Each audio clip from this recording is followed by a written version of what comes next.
Koinonia. It's a Greek word. It means fellowship by intimate participation. And it's used throughout the Greek New Testament, but in particular in the book of Acts, when it talks about how the disciples are engaging together. They are in koinonia with one another. They had koinonia together. They're in koinonia, and it means that they were in a particular kind of loving, Christian, intimate fellowship together. And they did not originate from points of sameness. It wasn't they all came in and became exactly the same together. It's that they came from these various points and from different religious traditioning, but when they came in, they were in fellowship with intimate participation together. Different points of origin, and yet communion together, koinonia together. When this congregation determined 5 years ago to launch a ministry that would become Koinonia, they were convinced that they needed to reach people who were not already here. They were convinced that there was something about how God was moving through First Congregational Church of Battle Creek that was not just for those that were already in the pews, but was for people that were beyond and that had not yet come into contact with that. They were convinced on this side, within, of this calling. And so they invested in this space. And they invested in leadership like Emily Joy. And they brought me on, and they invested in the resources that would help launch a new worship service. And they also, in doing that, let it loose. They put resources up, and then they kind of stepped back, and they said, all right, do what you will. And that recognition was really critical, because they realized in that this is not about bringing in people from outside and making them like us. This is about setting up space in here, changing us so that we can be hospitable to those who are different from the folks already in the room. And so when we founded Koinonia, we didn't set out to create a place that would convert people into being like all of the worshipers that had been coming already. We wanted to preserve space where people could bring their full selves that had not yet found space in church elsewhere, where you could bring your full selves here. We became explicitly LGBTQ affirming as a Koinonia community. We became explicitly progressive Christian theological proclaiming. We held certain commitments at the forefront that became part of what we gathered around. And people have come. And there's a lot of churches that want people to be able to come in that aren't here yet. But there's very few churches that have found a way to really invite in those who are not already here and have it be an authentic experience where additional welcome is really lived out and not just there's an expectation of changing, becoming like the people already here. So we're going to hear some testimonies today.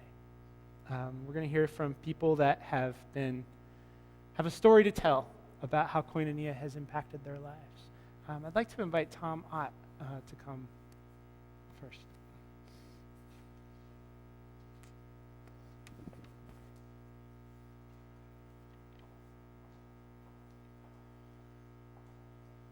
So Emily Barta invited me to talk about some of how we got here and share some of my story and to not talk for more than 3 minutes, so I'll do my best.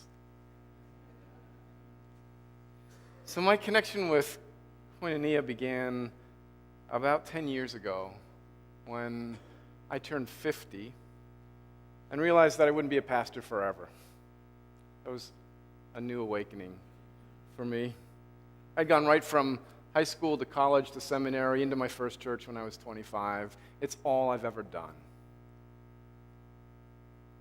And when I turned 50, it suddenly occurred to me that I had maybe 15 good years to give to the work.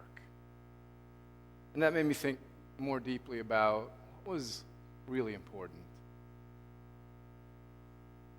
What I realized was that what mattered most to me was helping the church nurture the next generation of believers.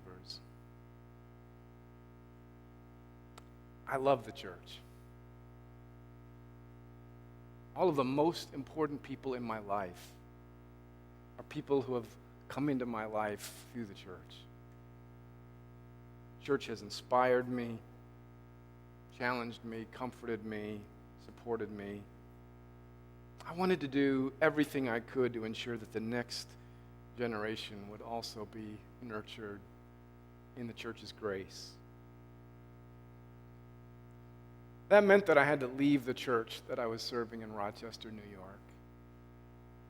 They were good people, but they were more interested in preserving the familiar than reaching out in new ways to connect with future generations. 8.5 years ago, when I met the search committee from Battle Creek, I quickly discovered that Alan Harmon, Karen Weideman, Wes Kimball, Ken Swisher, Christy Lauer, all had hearts that were aligned with mine. At that time, the church still owed $1.6 million from a huge renovation project that they had tackled 14 years earlier. That impressed me for two reasons. It told me that this church was willing to take great risks. And with that much debt hanging over their head, I knew they couldn't stand still for long. One of the necessary conditions for institutional change is a sense of urgency. And change we have. First, we set aside the top-down organizational structure that we had here at this church and replaced it with a nimble entrepreneurial structure that empowered everyone with a passion for doing ministry to do what they felt called to do. We decided to trust each other instead of supervising everything everyone did. Instead of electing 152 people to more than a dozen standing committees and boards, we now elect 18 people to serve in our council. Everything else is done by small groups of people who come together around a shared passion. Then we began a year-long process for becoming an open and affirming congregation, one that explicitly welcomes people of all sexual orientations into the full life and ministry of the body of Christ. Today, it feels embarrassing to me that we had to talk about it for a year before coming to consensus. But we didn't have much experience about talking about sex in church. That was the beginning of this community's commitment to embody the radical welcome of Jesus.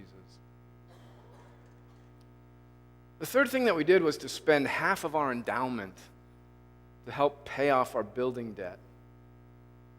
Every year we were paying $152,000 out of our annual operating budget in debt service.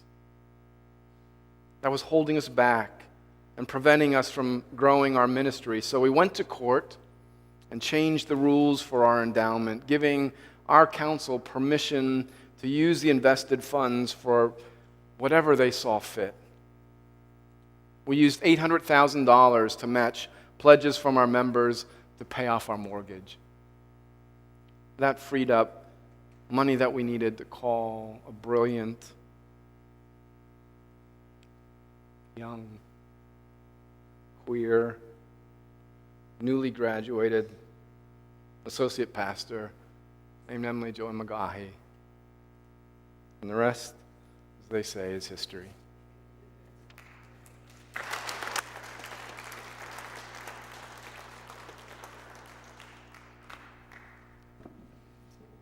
Somebody else should come up and speak now. Simon? Okay. I realized I didn't have an order in mind. Oh. Flat top? This one. Okay. Thanks, Simon. So, hi everybody. I had this all carefully scripted out. Did it in large font so I could read it easily. Had it written so I wouldn't have to change a thing. And of course, Google Docs screwed me. Printed it out at half the size. I can't see a thing. I've changed it. So I'm having to let go of perfection. Okay. So my favorite Bible story has always been in John. It's the one that ends chapter 7 and goes through the first 11 verses of chapter 8. It's the woman set up by vindictive men as a sacrifice to trap someone's political enemy, more commonly known as the woman taken in adultery.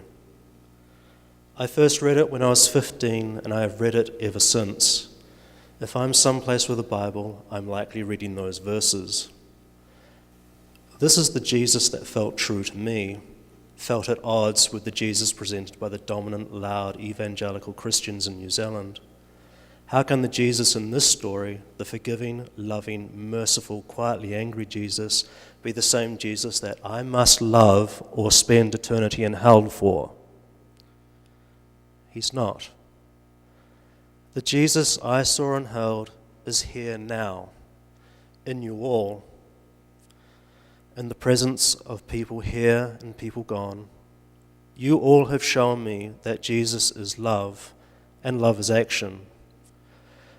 Through the guiding words of Tom Ott, Tom Ryberg, and Emily Joy, especially Emily Joy, the hidden Jesus I'd always hoped to see in the faces and words and deeds of those most visible Christians really does exist and was always there.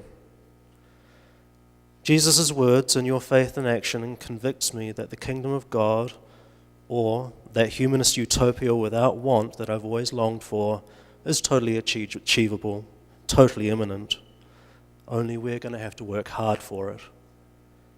With you, I am moving through, and the language is really important here. I never could have said it without Koinonia. I'm moving through my white, male, cisgender, educated privilege. All of the initiatives that I've come to through this church, widening the welcome, doing our own work, the queer revival, the very important rainbow flags and the open and affirming, Jesus Fatwa. This is all about how being part of the community has challenged, engaged, and made me a much better human being. I both fight and embrace the paradox of me, an atheist, being called to this community by a God that I may not believe in. Such an implausible, imperfect thing to me, yet the most important thing about you and about us is that we all belong here because of, not in spite of, who we are. So I'll finish where I began with John and the woman framed. Mary Luty, a UCC pastor, wrote a blog post about this very story and how Jesus doesn't really mean what he says when he says, "Go and sin no more." That Jesus and the woman know full well that she may try not to sin, but being human, she will. And the final, she says, not really meaning it is the difference between a saviour you can love and a stone thrower who'd rather see you dead than imperfect. This final sentence of Mary's post has stuck with me and captures what I am growing to love about Jesus, that this is the justice I want to see flow, that I do see flow here in this community that I belong to, where we are all perfectly imperfect and wonderfully made. Thank you.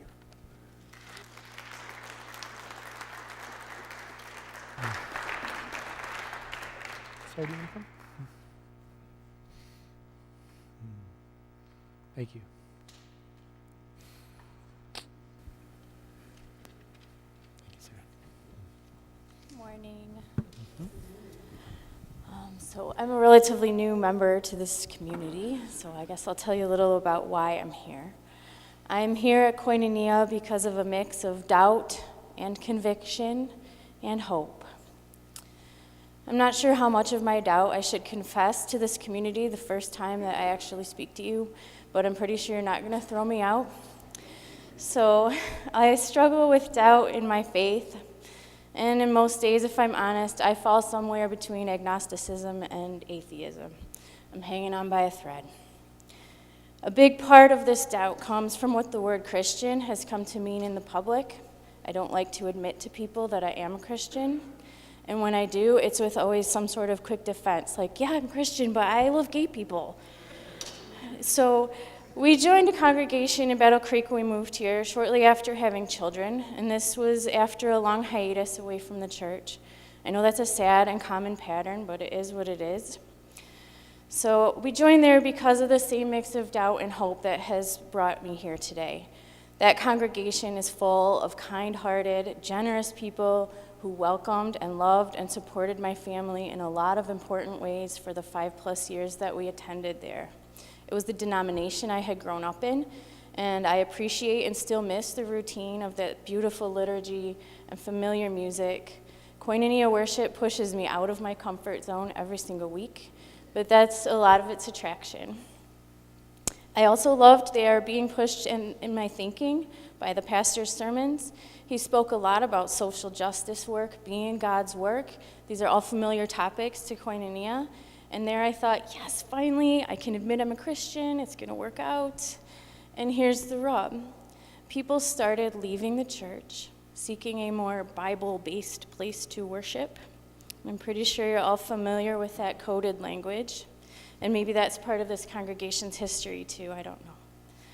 What I had hoped for there and didn't see happen was anybody calling that out. It just was quietly allowed to happen, and no one really said anything. No one was bold enough to say, this is where I stand, this is where this congregation stands, because it's the right place to be. And no, because heaven forbid anyone ever feel uncomfortable at church. So when our pastor took another call out of state, I took it as a sign that it was time to move on. I was drawn to this place, and specifically Koinonia, because you do not hide. You are open and bold about your love. There is no don't rock the boat undercurrent holding anybody back. I feel guilty that I wasn't the one at my other church to speak up and use my voice. I could have been the voice for social justice there, and instead, I quietly left for what I view as a more Christ-centered place to worship. It's kind of hypocritical. But despite my self-doubt, I also know that I can't survive in social justice work as the lone voice. I'm not strong enough for that, at least not in every single circle I walk in. I need you to help fuel my hope and my growth, and I also have the conviction that however God exists in this world, it is in love and in connection and wholehearted acceptance of each other. And Koinonia lives that promise out boldly every single day. So I thank you for letting us become a part of that community.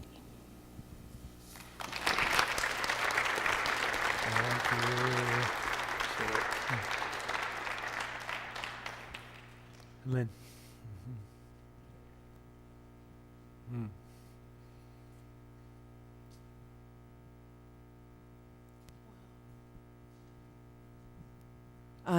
I didn't write anything down, so I feel really sort of out of it. I've been doing a lot of thinking about community and the communities that we all function in, and how that begins, in grade school, and junior high, and high school, and how those communities function, and how when you go to work and your first job, of course, for me, being 70, I thought I'd stay at my first job forever, and I stayed 25 years.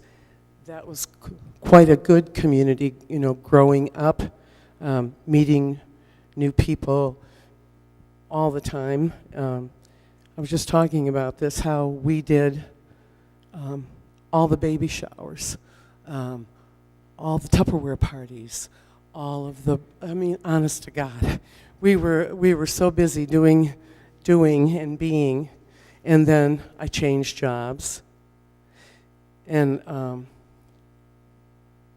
it was different, but I was dealing with younger people then. Then I was dealing with jailed women for 5 years, and that was quite a community.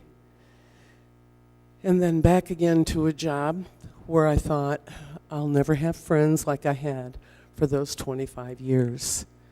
And it was interesting because by the time I left my last job, being still the oldest person there, I had no idea of the effect that we all had on each other. Okay, so we'll bring it forward. So 4 years ago, Toby and I came here because we had been at an anti-bullying rally for Battle Creek Pride at the Sojourner Truth Memorial. And Pastor Pat from First Pres was there and spoke. And Pastor Ryberg was there and spoke. And Pastor Pat was all-inclusive and wonderful and spoke and then said, but you know, my church doesn't really, well, they're not open and affirming. And then Tom said, we are. And we all sort of looked at each other, and about 6 of us decided at that time that we were going to come. And besides, we liked the hour, you know, the 11:30 at that time. We liked that a lot because then you could go out, you know, on Saturday night and still get here. It wasn't like you had to be here at 9, you know. No.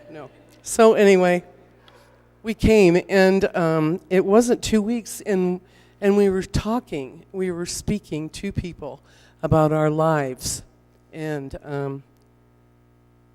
who we were, and that we were no different than anyone else, and that we were working, and that we were concerned about our neighborhoods, and that we paid our taxes and took care of our kids. And so for some people, I think that might have been an eye-opener, because I'm sure they've seen all the the visions of lesbians and gays and glitter, lots of glitter.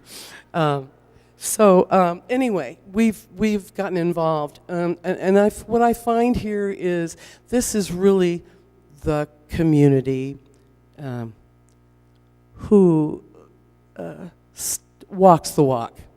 Okay, you can talk the talk, but we always know that if we truly need anything, somebody here will come through for us.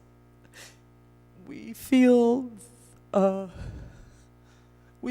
love, and it is unconditional. And you don't, you know, it's like you could talk about anything, you can get involved in anything. You can have your opinion, you can disagree, you can, all those things that we never found at any other church that we ever attended. And I love you all, and I wish that everyone were here that I love. But I think they know. And thank you. Thank you all.